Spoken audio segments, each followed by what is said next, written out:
It began with a strange silence. After months of endless artillery and screams across the Western Front, there came a moment when the guns simply stopped. The wind shifted, carrying with it a faint, sweet smell, sharp, metallic, almost like pepper and bleach. And then the horizon turned yellow. Men blinked, confused, staring at the strange mist rolling toward them. It wasn't smoke, and it wasn't fog.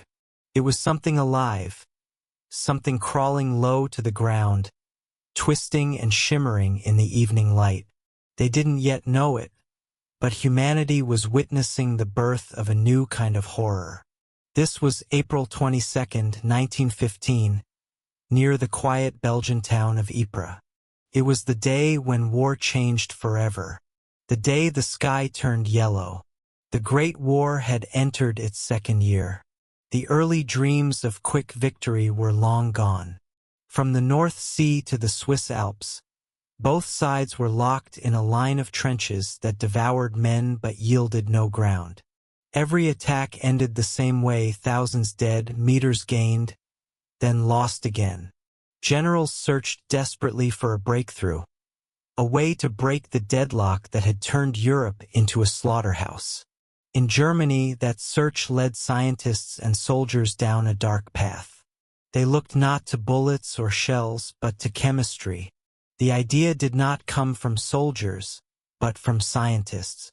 Chief among them was Fritz Haber, a brilliant chemist, patriot, and one of the founders of modern chemical warfare. Before the war, Haber had revolutionized agriculture by creating synthetic fertilizers, a discovery that fed millions. Now, he turned that same genius to destruction. He proposed using chlorine gas, a common industrial chemical, as a weapon. It was heavier than air, so it would flow into trenches, suffocating anyone below. It attacked the lungs directly, turning the act of breathing into agony. Haber argued it could break the stalemate in days. Many in the German high command hesitated. The Hague Convention of 1899 had banned the use of poison gas, but in 1915, desperation spoke louder than law. And so, on the flat fields of Flanders, 6,000 steel cylinders were buried along the German front line. Each held death inside. The German Fourth Army waited for the right wind. For weeks, soldiers guarded the cylinders like strange, humming beasts. They could hear gas hissing faintly inside, see condensation on the valves, feel the cold metal against their boots. But the wind had to be perfect, blowing from east to west, slow enough to carry the gas, but not too strong to disperse it. Days turned into weeks. The weather remained still, mocking them. Then, on April 22nd, the wind began to move. A gentle breeze came from the east. At 5 p.m., orders went out. The men opened the valves. Witnesses described it as a wave of shimmering greenish-yellow mist, rolling silently across no man's land. It hugged the ground, slipping through barbed wire, sinking into shell craters, creeping toward the Allied trenches.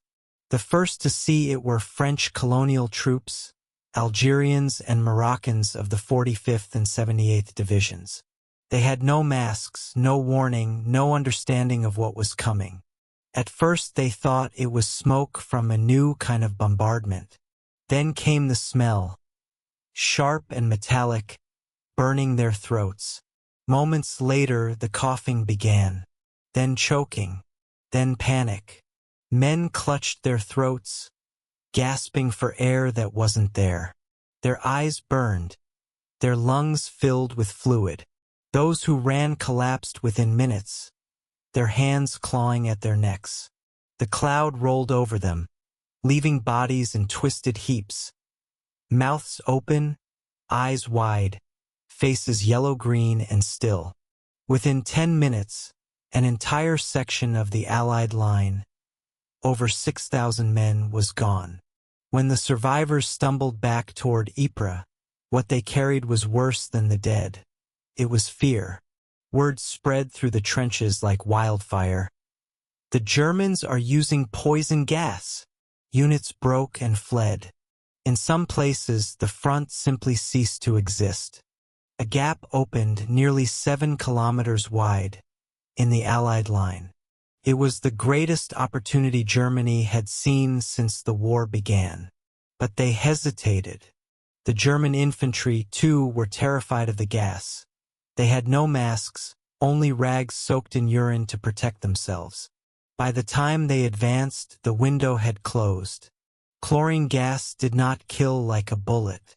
It killed by drowning its victims in their own lungs. When chlorine meets moisture, even the moisture in human eyes or throats, it forms hydrochloric acid. Inside the body, it burns tissue and fills the lungs with fluid. Victims remain conscious as they suffocate, often begging for death. Doctors described soldiers with foam and blood streaming from their mouths, their skin turning blue-green, their bodies convulsing as if electrocuted. Many who survived were left permanently scarred, their lungs ruined, their voices broken, their eyes blinded. The battlefield became a place of ghosts. Men crawling aimlessly, choking, blinded, dying in silence. News of the attack spread quickly. For the first time in history, a major army had unleashed chemical warfare on a mass scale. The world was horrified. Newspapers called it a crime against civilization. But in the halls of power, reactions were colder. British intelligence scrambled to analyze the new weapon. French commanders demanded retaliation. And deep in laboratories from London to St. Petersburg, scientists began experiments of their own. Within months, both sides were producing poison gas, chlorine, phosgene, and later, the most feared of all, mustard gas. The moral line had been crossed, and no one could go back. In the chaos of those first days, soldiers tried anything to survive. They soaked cloth in water, in urine, even in mud, and tied it over their faces. It worked barely. The moisture absorbed some of the chlorine, buying precious minutes. Soon, crude gas masks appeared, canvas hoods with glass eyepieces and a simple filter. They were hot, suffocating, and often useless if not sealed perfectly. Men learned to fear not just shells, but the wind itself. Orders were given to watch for changes in the air, to shout gas, gas, at the first sign of mist, and to hold breath until the mask was on. The war had entered a new age, where the wind could kill, and the color of the sky meant death. 3 days later, the Germans tried again, this time against Canadian troops at St. Julien. The Canadians were warned barely, and improvised defenses with urine-soaked rags pressed to their mouths. For hours, they held the line against the advancing gas and German infantry. Their courage became legendary, but their suffering was indescribable. A Canadian officer wrote, "Men died like flies. Those who could still walk coughed blood, their faces swollen, their voices gone. The trenches became tombs." By the end of April, the front had stabilized. Ypres was shattered, but still held. Yet the age of innocence in war was over. Fritz Haber watched the attack from a hill near the front. He saw the gas cloud move, saw the panic, heard the screams carried by the wind. When he returned to Berlin, he was hailed as a hero, awarded promotion and honors. He called it a higher form of killing, but not everyone agreed. His own wife, Clara Immerwahr, a chemist herself, condemned his work as inhuman.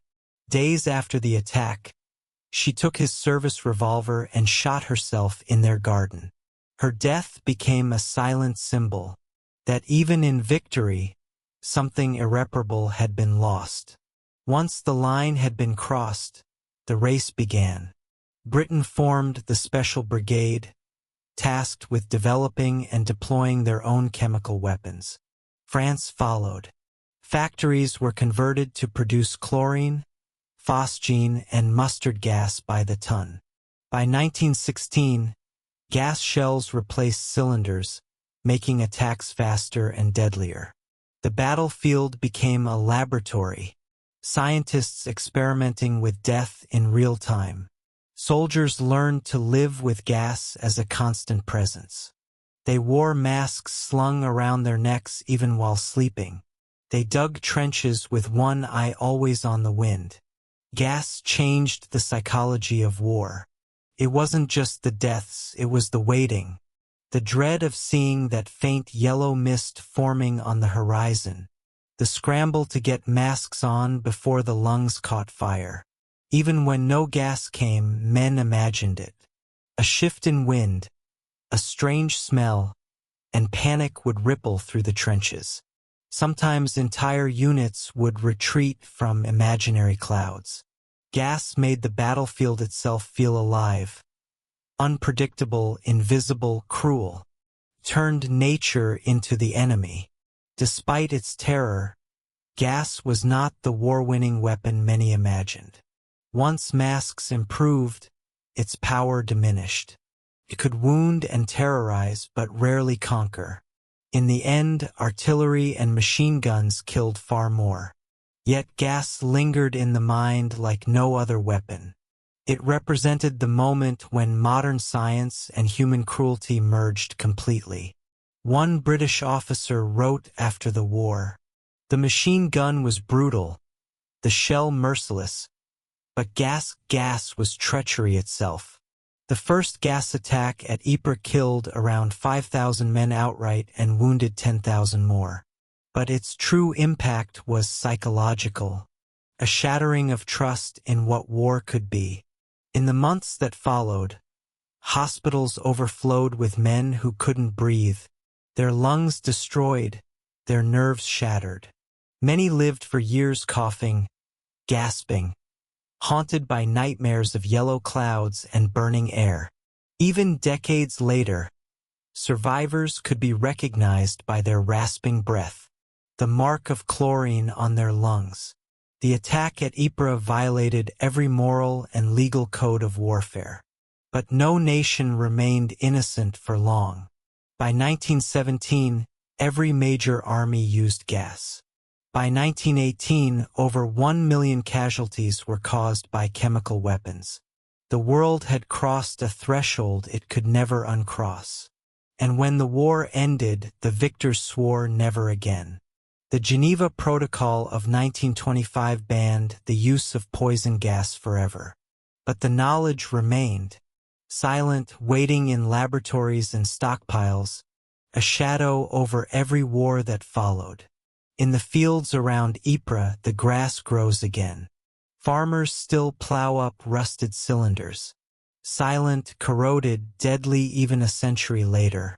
The air is clean now, but on quiet evenings when the light turns gold and the mist hangs low, locals say you can still feel it, that eerie calm before the wind changes. They say if you look closely, you can almost see a shimmer in the distance, a memory of the day when science turned against man, and the sky itself became a weapon. That day, when the sky turned yellow,